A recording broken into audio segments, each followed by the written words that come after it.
Assalamualaikum warahmatullahi wabarakatuh. Baiklah, saya Lindawati akan menjelaskan tentang kurikulum 2013, yang mana sebelumnya teman-teman saya sudah menjelaskan apa itu pengertian kurikulum dan bagaimana sejarah perkembangan kurikulum. Kurikulum 2013 awalnya dicetuskan oleh pemerintah tahun 2013 dengan mengacu kepada beberapa kelas ataupun tingkatan yang menjadi sasarannya. Tidak semua tingkat baik SD, SMP maupun SMA yang melaksanakan kurikulum 2013 ini. Kemudian pada tahun berikutnya dilakukan lagi ke tingkat-tingkat yang lain, sehingga sampai pada tahun 2017 hampir seluruh sekolah di Indonesia sudah melaksanakan kurikulum 2013. Kurikulum 2013 ini dilihat dalam penilaiannya, dia mengacu kepada 3 aspek. Yang awalnya pada kurikulum KTSP juga dilihat 3 aspek, tapi mungkin yang berbeda namanya. Kalau pada KTSP ada yang dinilai afektif, kognitif, dan psikomotor. Sedangkan pada kurikulum 2013 ini yang dinilai aspeknya penilaian sikap, penilaian pengetahuan, dan penilaian keterampilan.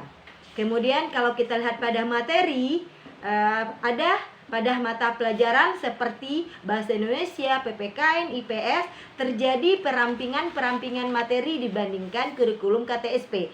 Sedangkan pada matematika terjadi penambahan materi yang sebelumnya pada materi KTSP tidak ada, tapi pada kurikulum 2013 dimunculkan lagi materi tersebut, yang mana matematikanya ada 2 jenis, ada matematika wajib dan ada matematika peminatan. Dengan berjalannya waktu, pemerintah juga melakukan bintek pembinaan terhadap guru maupun kepala sekolah tentang pelaksanaan daripada kurikulum 2013 ini.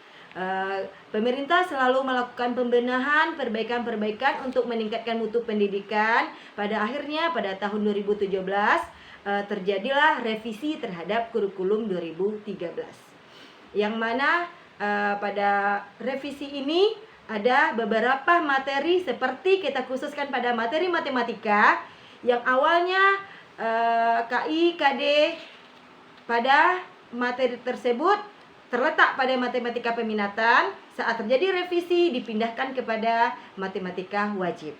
Kemudian pemerintah juga melakukan selalu perbaikan sehingga pemerintah juga melakukan perubahan KIKD yang dituangkan kepada permen, yang awalnya KIKD dicetuskan pada Permendikbud nomor 24 tahun 2016.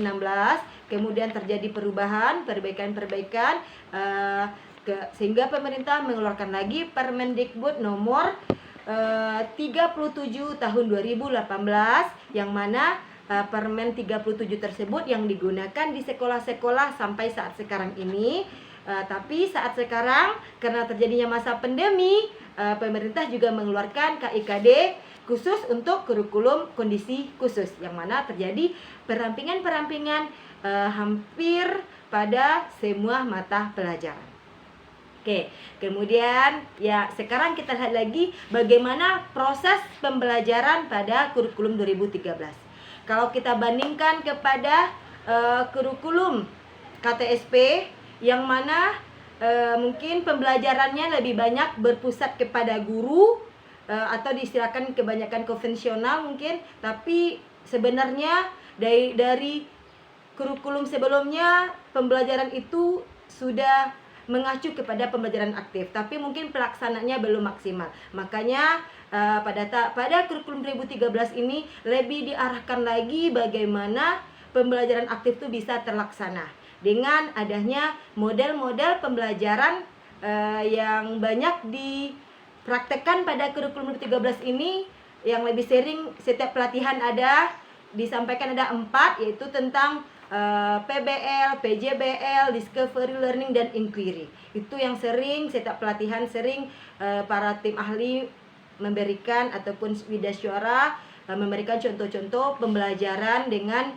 menggunakan model-model tersebut dengan menggunakan pendekatan saintifik dan juga metode-metode seperti diskusi atau tanya jawab, yang mana dengan harapan atau tujuan agar pembelajaran pada kurikulum 2013 ini memang benar-benar berpusat kepada siswa, student center seperti itu.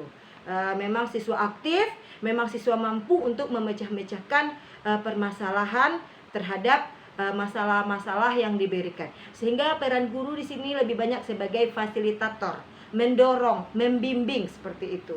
Dan juga sampai saat sekarang juga pembelajaran tersebut dikaitkan dengan 4C, PPK seperti itu. Kemudian pendidikan karakter. Jadi memang proses pembelajaran itu udah include di dalam semuanya. Kemudian kita masuk kepada penilaian. Penilaian sesuai dengan yang tadi ada 3 aspek yang dinilai, sikap, pengetahuan, dan keterampilan. Tapi sebelum melakukan penilaian, seorang pendidik harus tahu dulu tentang prinsip-prinsip daripada penilaian tersebut. Yang mana prinsip-prinsip penilaian tersebut ada 9 macam. Yang pertama, sahih, objektif, yang kedua, yang ketiga adil, yang keempat terpadu, yang kelima terbuka, yang keenam menyeluruh, yang ketujuh sistematis, yang keempat beracuan kriteria, yang kesembilan akuntabel. Jadi seorang pendidik harus tahu dulu 9 prinsip tersebut agar penilaian memang benar-benar bisa dilaksanakan sesuai dengan aturannya. Sekarang kita lihat bagaimana penilaian sikap. Penilaian sikap awal dari kurikulum ini terbentuk atau dicetuskan, penilaian sikap memang banyak sekali jenis penilaiannya. Sehingga banyak para guru mengeluh tidak sempat untuk melakukan semua penilaian sikap tersebut. Sehingga dengan adanya revisi, penilaian sikap lebih diacukan kepada beberapa saja lagi. Salah satunya seperti penilaian yang menggunakan instrumennya jurnal. Jurnal ini hanya dilihat nanti bagaimana siswa bersikap baik atau tidak baik. Kalau dia terlalu baik nanti kasih positif, kalau dia ada hal-hal yang kurang bagus kita beri negatif. Ini dilaksanakan dengan melakukan observasi. Tapi juga bisa dilakukan dengan penilaian diri juga boleh. Intinya semua penilaian sikap yang dicetuskan awal oleh pemerintah itu boleh dilaksanakan, tapi boleh guru memilih salah satu saja. Kemudian mengenai penilaian kalau berkaitan dengan KI dan KD, KI 1 dan KI 2 pada mata pelajaran PPKN dan agama itu memang lebih identik kepada 2 mata pelajaran tersebut. Sedangkan kalau kepada mata pelajaran umum yang lain lebih diarahkan kepada KI 3 dan KI 4 untuk dalam pembelajaran. Tapi tidak terlepas penilaian sikap tetap dilaksanakan setiap pembelajaran. Kemudian yang kedua, penilaian pengetahuan. Pengetahuan di sini kita lebih identik kepada saat proses pembelajarannya, tentang hasil dari pembelajaran siswa tersebut terhadap materi yang kita udah sampaikan. Jadi bisa kita lihat daripada melalui tes tertulis, tes lisan ataupun penugasan. Sedangkan pada penilaian keterampilan, nah itu bisa kita lihat tergantung kepada mata pelajarannya. Seperti kita matematika itu untuk keterampilan lebih mudah atau lebih banyak dilaksanakan tuh pada portofolio. Kalau produk atau praktek itu pada matematika mungkin hanya beberapa KD yang bisa kita laksanakan dengan mengambil keterampilannya praktek seperti itu. Kemudian berkaitan dengan tindak lanjut, yaitu tentang remedial dan pengayaan.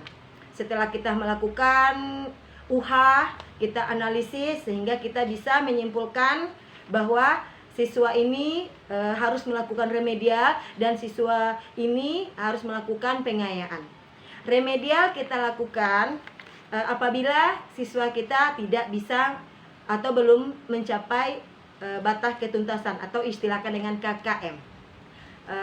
Remedial ini bisa berbagai macam, bisa diberikan dulu materi yang akan kita ujikan, bisa mereka belajar tutur sebaya atau mereka belajar berkelompok. Banyak hal yang bisa mereka lakukan sebelum kita melakukan menguji kembali tentang materi tersebut. Dan remedial ini tidak hanya satu kali. Pada kurikulum 2013, remedial boleh kita lakukan beberapa kali, tergantung kebutuhan kita terhadap peserta didik. Sedangkan pengayaan kita fokuskan kepada siswa-siswa yang udah mencapai atau melebihi batas KKM. Pengayaan ini lebih diarahkan kepada soal-soal yang hot istilahnya, yang lebih tingkat tinggi, yang lebih seperti misalnya soal-soal SBM atau soal-soal olimpiade, dan mereka mencoba mengerjakan, tapi kita nanti tidak ada mengujikan terhadap soal-soal tersebut. Jadi mereka sekedar mengetahui, memahami bagaimana soal-soal untuk olimpiade ataupun untuk lomba-lomba ke tingkat-tingkat yang lebih tinggi lagi. Itulah materi tentang kurikulum 2013. Untuk materi selanjutnya akan dijelaskan oleh teman kelompok saya yang lain.